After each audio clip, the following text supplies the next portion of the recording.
سورت بقرہ آیت 126 امن، رزق اور ایمان کا قرآنی اور سائنسی راز۔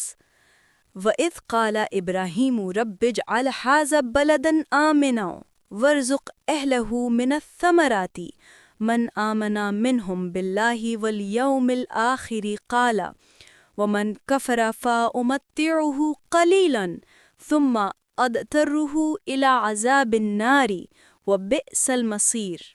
ترجمہ: اور جب ابراہیم علیہ السلام نے کہا، اے میرے رب، اس شہر کو ایک محفوظ بستی بنا دے اور اس کے لوگوں کو پھلوں سے روزی دے جو ان میں ایمان لائے اللہ اور روز آخرت پر۔ آئیے آج ہم سورۃ البقرہ کی اس آیت پر غور کرتے ہیں۔ وہ لمحہ جب حضرت ابراہیم علیہ السلام نے اپنے رب سے دعا کی، اے میرے رب، اس شہر کو امن کی بستی بنا دے اور اس کے لوگوں کو رزق عطا فرما جو تجھ پر اور روز آخرت پر ایمان رکھتے ہیں۔ یہ دعا صرف ایک بستی کی نہیں، یہ پوری انسانی تہذیب کا فارمولا ہے۔ سائنس کہتی ہے کہ معاشرے کی ترقی کی پہلی شرط سیکیورٹی ہے۔ انسانی دماغ خطرے کے ماحول میں صحیح سوچ ہی نہیں سکتا۔ خوف معاشرتی اعتماد کو ختم کر دیتا ہے۔ اسی لیے ابراہیمی دعا کا پہلا ستون تھا امن۔ دوسرا حصہ ہے رزق، ثمرات، وسائل۔ ایکالوجی اور جیوگرافی بتاتے ہیں کہ کوئی شہر اس وقت تک قائم نہیں رہتا جب تک اس کے پاس معاش کی پائیدار بنیاد نہ ہو، اور مکہ جیسے خشک علاقے میں رزق کا وعدہ ایک واضح معجزہ ہے۔ پھر آیت میں ایمان کی بات آتی ہے۔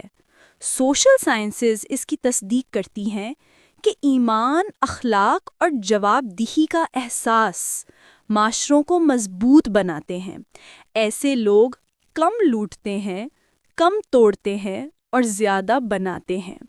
اور آخر میں اللہ کہتا ہے کہ کافر کو بھی دنیا کی نعمت مل سکتی ہے، مگر وہ نعمت عارضی ہے۔ نفسیات کہتی ہے کہ پلیجر عارضی ہوتا ہے، مگر حقیقی سکون صرف پرپز اور ایمان سے ملتا ہے۔ یہ آیت ہمیں بتاتی ہے کہ امن، رزق اور ایمان، یہی وہ تین ستون ہیں جن پر طاقتور، پائیدار اور بابرکت معاشرے کھڑے ہوتے ہیں، اور یہی اللہ کی سنت ہے جو آج بھی زمین پر جاری ہے۔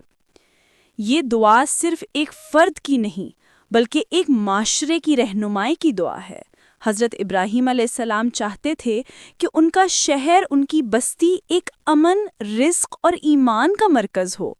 اللہ تعالیٰ نے فرمایا کہ جو لوگ ایمان لائیں ان کے لیے رزق اور برکت ہے، جبکہ جو کافر رہیں گے انہیں صرف عارضی دنیاوی نعمتیں ملیں گی اور آخرت میں ان کا انجام مایوس کن ہوگا۔ آئیے ہم بھی اپنی زندگی اور اپنی بستی کو ایک محفوظ اور پرامن جگہ بنانے کی کوشش کریں۔ ایمان، اخلاق